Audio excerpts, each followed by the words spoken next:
Hello viewers, সবাইকে স্বাগতম জানাচ্ছি আজকের ভিডিওতে। আজকে আমি আপনাদের সাথে আলোচনা করব লিভোস্টার সিরাপ সম্পর্কে এবং এই সিরাপটি আপনার কী কাজ করবে বা কোন কোন সমস্যার জন্য আপনার বাচ্চাকে খাওয়াতে পারবেন, মেডিসিনটি খাওয়ানোর পরিমাণ বা সাইড এফেক্ট আছে কি না ইত্যাদি সম্পর্কে বিভিন্ন তথ্য আপনাদেরকে জানাবো। আশা করি এটি আপনাদের প্রয়োজন হতে পারে। আর যদি আপনারা এই ধরনের মেডিসিন সম্পর্কিত আরও ভিডিও আপডেট পেতে চান, অবশ্যই আমাদের সাথে থাকবেন। তো চলুন প্রথমে আমরা মেডিসিনটি সম্পর্কে জানি। লিভোস্টার সিরাপটি প্রস্তুত করা হয়েছে লিভোসালবিউটামল মেডিসিন দিয়ে, যার প্রতি 5 ml অর্থাৎ 1 চামচে রয়েছে 1 মিলিগ্রাম পরিমাণ লিভোসালবিউটামল মেডিসিন এবং এই লিভোস্টার সিরাপটির প্রস্তুতকারক স্কোয়ার ফার্মাসিউটিক্যালস লিমিটেড। 50 ml এই সিরাপটির আপনার মূল্য পড়বে 30 টাকা। এটি আপনারা যে কোনো ফার্মেসিতেই পেয়ে যাবেন।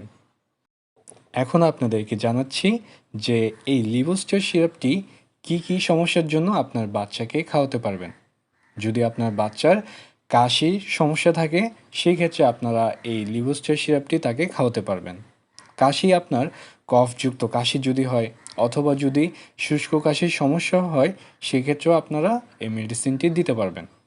অনেক সময় দেখা যায় যে বাচ্চাদের অ্যাজমা বা অ্যালার্জিজনিত কারণে শুষ্ক কাশির সমস্যা দেখা দেয় অথবা তাদের বুকে কফ জমতে পারে। তো এই ধরনের সমস্যাও যদি হয়, সেক্ষেত্রেও কিন্তু তাদেরকে এই লিভোস্টার সিরাপটি দিতে পারবেন। এটি কিন্তু যে সকল বাচ্চাদের অ্যাজমার সমস্যা রয়েছে তাদেরকে বিশেষ করে দেয়া হয়ে থাকে। আর এবার আপনাদেরকে জানাই যে মেডিসিনটি খাওয়ানোর পরিমাণ সম্পর্কে। যে সকল বাচ্চার বয়স 2 থেকে 3 বছর, তাদেরকে এই মেডিসিনটি 1/2 চামচ করে দিনে 2বার অথবা 3বার দিতে পারবেন।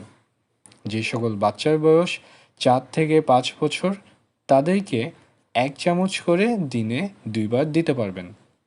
আর যে সকল বাচ্চার বয়স 6 থেকে 11 বছর, তাদেরকে 1 চামচ করে দিনে 2বার অথবা 3বার দিতে পারবেন।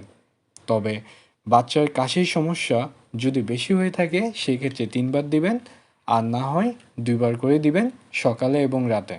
আর মেডিসিনটি কিন্তু আপনারা অবশ্যই বাচ্চাকে খাবারের পর দিবেন।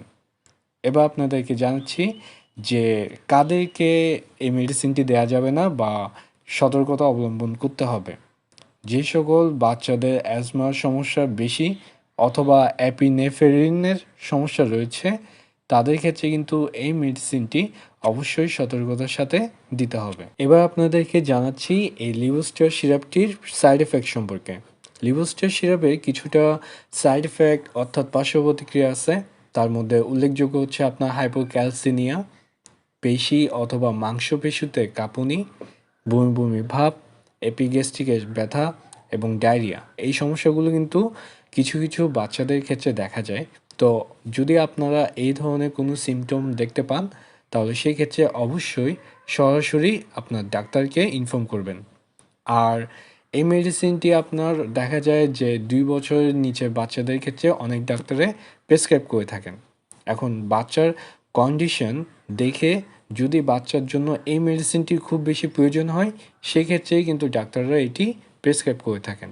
তো এই ক্ষেত্রে অবশ্যই আপনার সরাসরি ডাক্তারের পরামর্শই মেনে চলবেন। তো এ হলো আজকের এই লিভোস্টার সিরাপটি সম্পর্কে আলোচনা। আজকের মতো ভিডিওটি এখানে শেষ করতেছি। আপনারা ভালো থাকবেন, সুস্থ থাকবেন। ধন্যবাদ।